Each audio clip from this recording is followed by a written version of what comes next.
Bonsoir à toutes et à tous, bienvenue dans Guinée Actualité, ce qui concentre l'actualité ce soir dans le but de faciliter l'accès à l'eau potable dans les concessions scolaires de Dabola. La fédération d'Inkadi et son partenaire Child Fund procèdent à la remise officielle de 3 forages à certaines écoles primaires du centre urbain de Dabola.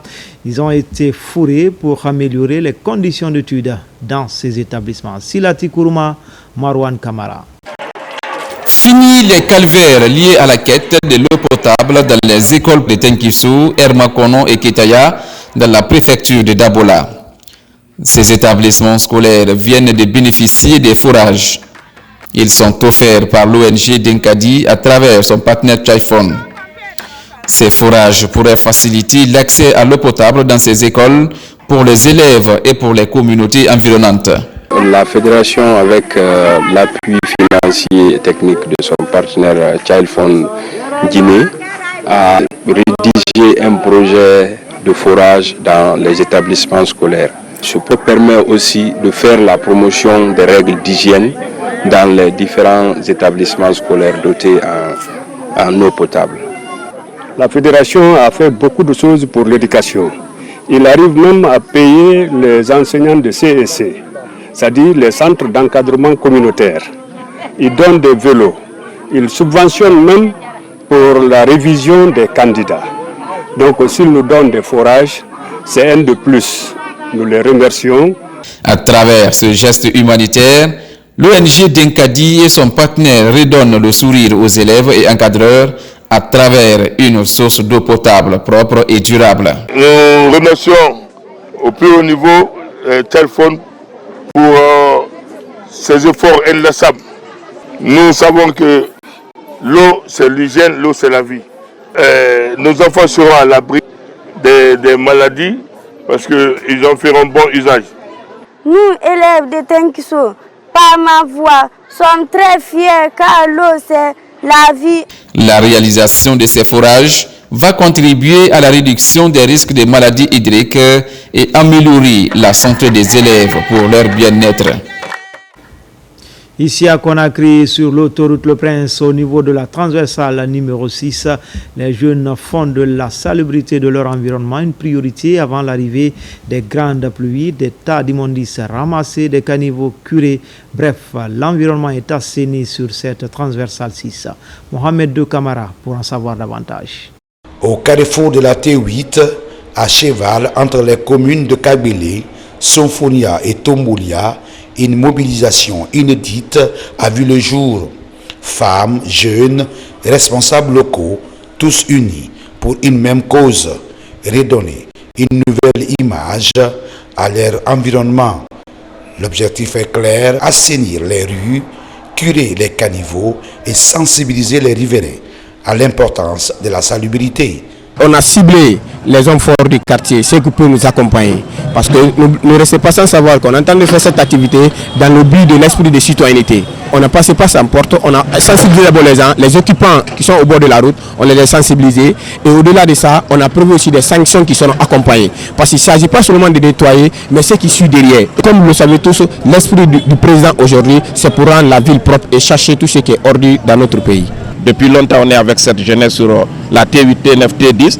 Si aujourd'hui cette jeunesse veut nous accompagner dans le cadre des assainissements, il faut les saluer, il faut les soutenir. Aujourd'hui, si elles retrouvent conscience pour dire qu'il faut accompagner, il faut les soutenir, il faut les aider pour que la jeunesse consciente puisse encore évoluer de plus.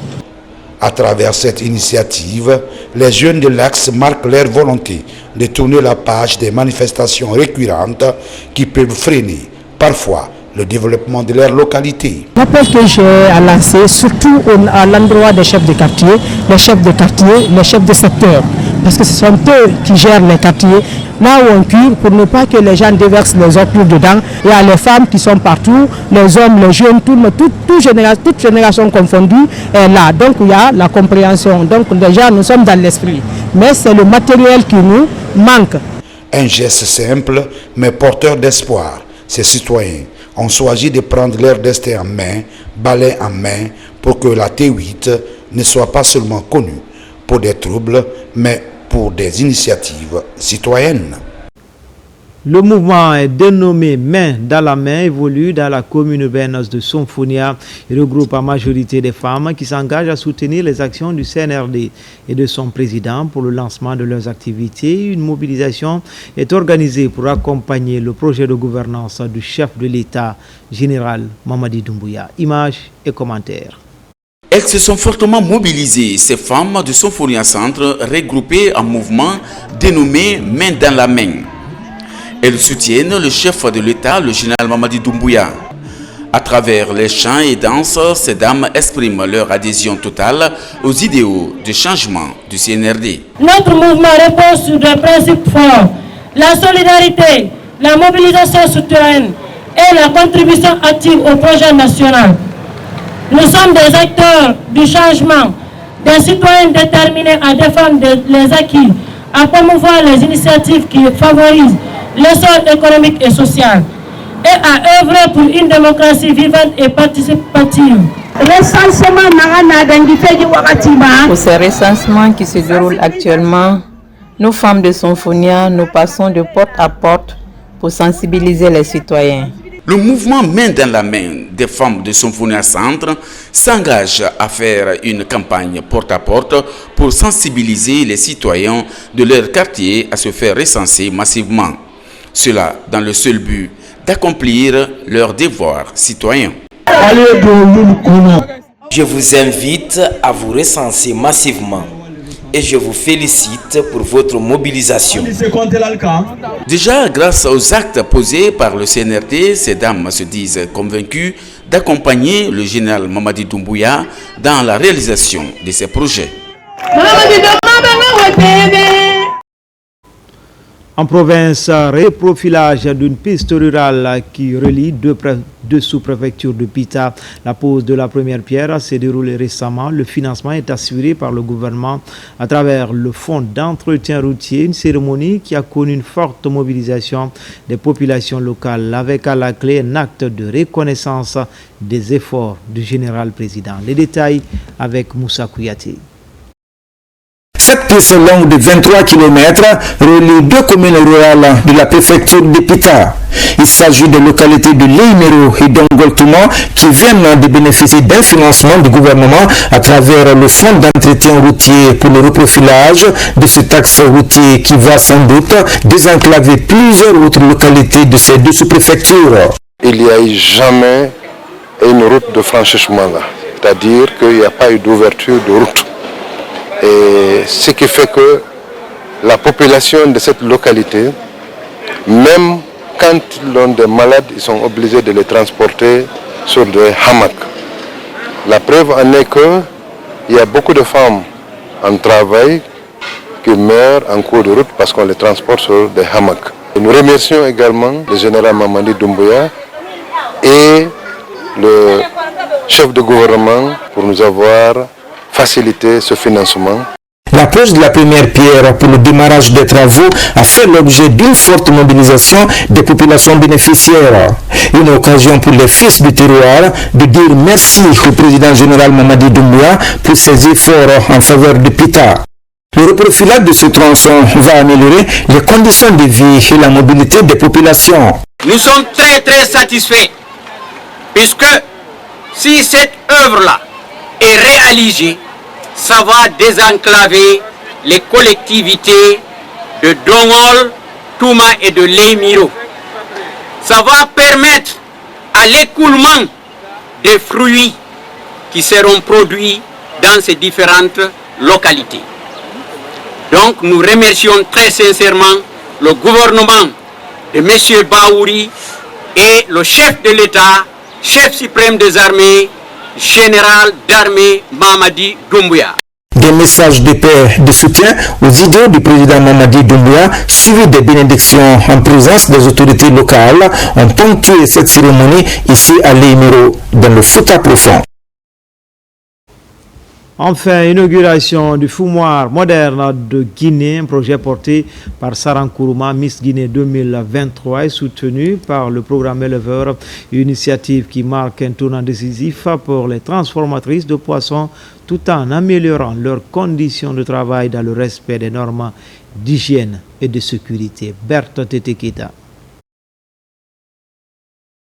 Ce projet est d'abord l'histoire d'une promesse silencieuse faite par une petite fille à sa grand-mère, autrefois fumeuse de poissons.